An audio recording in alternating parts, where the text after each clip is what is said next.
Hi எல்லோரும் எப்படி இருக்கீங்க? மேன்செஸ்டர்லேருந்து இந்தியா வந்ததுக்கப்புறம் பார்த்திங்கன்னா எந்த தேட்டர்லேயுமே போய் படம் பார்க்கவே இல்லைங்க. ஸோ படம் பார்க்கணும் அப்படின்னு நினைக்கும்போது தியாவையும் கூட்டிகிட்டு போகும்போது அவளுக்கு பிடிச்ச மாதிரி இருக்கிற படமாக பார்க்கலாம் அப்படின்னு சொல்லிட்டு நிறைய கிட்ஸ் மூவி பார்த்தோம். அது இதுன்னு பார்த்துட்டு பட் கரெக்டாக டைம் ஒத்து வரல. சரி டிராகன் படம் பார்க்கலாம் அப்படின்னு சொல்லிட்டு டிசைட் பண்ணோங்க.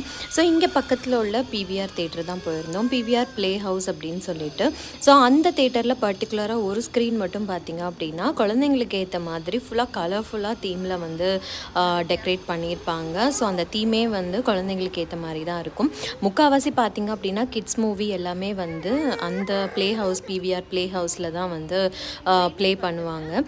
ஸோ டிராகன் மூவி இருக்கா அப்படின்னு செக் பண்ணோம். ஸோ இருந்தது அப்படிங்கிறதுனால போகலாம் அப்படின்னு சொல்லி எல்லாருமே டிசைட் பண்ணோம். ஸோ திருத்தி பாப்பாவுக்கு பார்த்திங்கன்னா இதுதான் வந்து ஃபர்ஸ்ட்டு தேட்டர் எக்ஸ்பீரியன்ஸ்.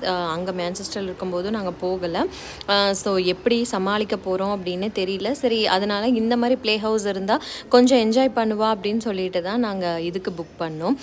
ஸோ இதுக்கு புக் பண்ணுறதுக்கு பார்த்திங்க அப்படின்னா நம்மளுக்கு தனியாக ஸ்க்ரீன் நேம் எல்லாம் வந்து போட்டு இருக்காது. இப்போ நீங்கள் வந்து டிராகன் மூவி பார்க்குறீங்க அப்படின்னா ஒவ்வொரு டைமிங்காக சூஸ் பண்ணி அது எந்த ஸ்க்ரீனில் வந்து அந்த மூவி வந்து ஓடுது அப்படிங்கிறத நீங்களாக தான் மேனுவலாக வந்து சூஸ் பண்ணணும். ஸோ புக் பண்ணுறதுக்கு முன்னாடியே ப்ரீவியஸாக பார்த்தீங்கன்னா சீட்டிங்ஸ் எல்லாமே நீங்கள் வந்து ஒரு ஃபோட்டோவில் ஏதாவது நீங்கள் பார்த்து வச்சுட்டு அதுக்கப்புறமா ஸ்க்ரீன் நீங்கள் சேஞ்ச் பண்ண எந்த ஸ்க்ரீனில் வந்து அந்த சீட்டிங்ஸ் அரேஞ்ச்மெண்ட்ஸ் இருக்கோ அதுதான் வந்து நம்ம ப்ளே ஹவுஸ் அப்படின்னு சொல்லி நம்மளே தான் டிசைட் பண்ணிக்கணும். ஸோ ஃபஸ்ட்டு வந்து ரொம்ப கன்ஃபியூஷனாக இருந்துச்சு. அதுக்கப்புறமா வந்து ஃப்ரெண்ட்ஸ் கிட்டலாம் கேட்டு நாங்கள் வந்து இந்த ப்ளே ஹவுஸ் வந்து நாங்கள் புக் பண்ணோம். ஸோ நாங்கள் புக் பண்ண சீட் பார்த்திங்க அப்படின்னா சோஃபா சீட் மாதிரி தான், பட் ஃப்ரண்ட்டில் தான் கிடச்சிது. ரொம்ப சின்ன ஸ்க்ரீன் ஸ்பேஸ் தான் இது, ரொம்ப பெரிய தேட்டர்லாம் கிடையாது, குட்டி ஸ்பேஸ் தான். ஸோ நம்ம தேட்டருக்குள்ளே வந்தாச்சு. இவ்வளோ கலர்ஃபுல்லாக இருக்குது பாருங்கள். ஃபுல்லாகவே வந்து கிட்ஸ் தீமில் தான் வந்து செட் பண்ணியிருக்காங்க.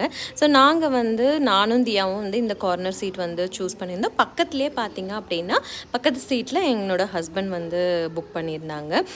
ஸோ மேலே சீட் எல்லாமே ஆல்ரெடி ஃபுல் ஆகிடுச்சு. ஸோ இதெல்லாம் பார்த்தீங்கன்னா புஷ்பேக் சீட் இல்லை, நம்ம ரெக்லைனர் மாதிரி பட்டன் ப்ரெஸ் பண்ணி நம்ம வந்து ஃப்ரண்ட் பேக் வந்து நம்ம போயிருக்கலாம் நம்ம புக் பண்ண சீட்டு.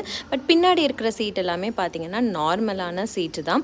ஸோ பார்த்துட்டு பாப்கார்ன் எல்லாம் வாங்கி சாப்பிட்டுட்டு சூப்பராக வந்து படத்தை என்ஜாய் பண்ணிவிட்டு வீட்டுக்கு வந்துட்டோம். திருத்தி பாப்பாவும் அவ்வளோ ஒன்றும் டிஸ்டர்ப் பண்ணலை. ஃபர்ஸ்ட் ஹாஃப் என்ஜாய் பண்ணால் செகண்ட் ஹாஃப் தூங்கியாச்சு.